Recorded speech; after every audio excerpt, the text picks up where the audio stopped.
That's why you came here. You didn't come here to make things happen. You came here to live enough life to know what you'd like to have happen, to turn your attention to an image of that, to achieve vibrational alignment with the essence of something, understanding that the fairies of the universe will bring everything else into alignment.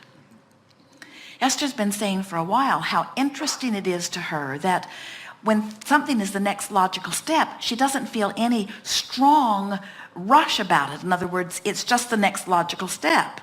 And she's also beginning to discover that with enough next logical steps, life feels pretty intoxicating.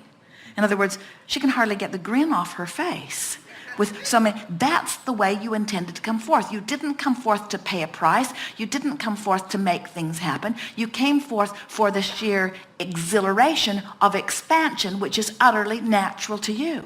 And when you consciously come back into the realization that you are worthy beings, that you intended for the contrast to inspire you, that you never intended to work for it to happen, that you knew that the work that you did was in exploring the contrast, and that the giving birth to it really is the work that you came forth to do, and that the law of attraction takes care of everything else, and that your real work is to tune yourself into alignment with the essence of what you want, then you begin to understand why you are here. You are here as creators. You're not here as servants. You're not here as regurgitators. You're not here as fixers of problems. You're here as birthers of solutions. You're not here as wallowers in questions. You're here as summoners of answers.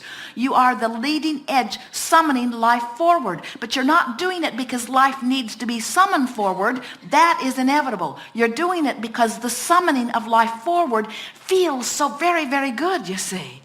That's the best sales job that we've ever been able to do on trying to get you to see what you're about through our eyes, you see. Nothing needs to be done. This world doesn't need to be fixed. You don't need another statue. You don't need another house. You don't need anything. All you are here for is to focus. Law of attraction takes care of everything else. You are here as the expressors of alignment of well-being. That's why you are here, you see. Oh, we want so much for you to get that. You're not here to solve the wars. You're here to observe the wars, to give birth to the peace, to turn your undivided attention to the well-being, which will ultimately provide it for you in the moment that you line up with it. Could there be more? In other words, could there be a bigger reason for existence, for expansion, for life, for coming forth? Could there be a bigger reason for life than for the joy of it, you see? This is a universe that is based upon this stream of well-being, you see. And humans sometimes get pain-oriented, you get struggle-oriented. You come to believe in the rightness of struggle. And that's why our friend was talking about trying to motivate his clients. And we want you to understand that there is no rightness in struggle. Struggle is always upstream, and nothing that you want is upstream. But it takes a little orienting. We know when you're standing in the place. The other day, Esther said something to Jerry, and he listened quietly, and then mistakenly said this to Esther.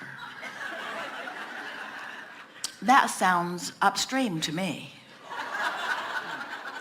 And Esther said, it was downstream to me. You should have heard where I was a minute ago. And what we're wanting you to realize is that as you're interacting in this world and your intention is to continue to reach for the slight improvement in the thought, letting the emotion that you're reaching for be the emotion of relief, then before you know it, you are in sync with that broader perspective. And it isn't until you are in sync with that broader perspective that you can begin to see this world through the eyes that you had when you made the decision to come forth.